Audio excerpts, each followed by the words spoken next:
त्या अधिकाऱ्याची जबाबदारी फिक्स झालेली असताना त्याला निलंबित करणं अपेक्षित आहे अध्यक्ष महोदय.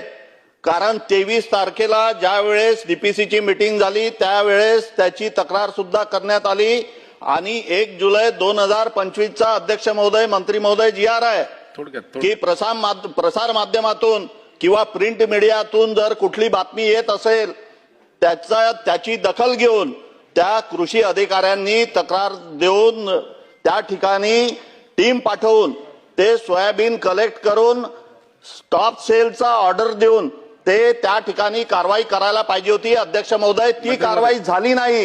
याचा अर्थ कृषी अधिकारी 7 दिवस कोणाची वाट पाहत होता अध्यक्ष महोदय. त्या कृषी अधिकाऱ्यावर अध्यक्ष महोदय त्या ठिकाणी निलंबनाची कारवाई व्हायला पाहिजे. जर आज ही कारवाई झाली नाही अध्यक्ष महोदय तर असेच कृषी अधिकारी निर्धारलेल्यापणासारखे वागेल अध्यक्ष महोदय. मंत्री उत्तर. सन्माननीय सदस्यांनी जे भावना व्यक्त केल्या त्यासोबत मी सहमत आहे. या प्रकरणी मी आपल्याला पूर्वी सांगितलेलं आहे की आपण एक विहित कार्यपद्धतीचा अवलंब आपल्याला करायचा. सीटच्या संदर्भात देखील कारण असं होतं की आपण या सभागृहात काही जाहीर केलं उद्या विहित कार्यपद्धतीचा अवलंब केला नाही हे कारण सांगून 2 मिनिटात या विधिमंडळामध्ये घेतलेल्या निर्णयावर स्थगिती आणतात.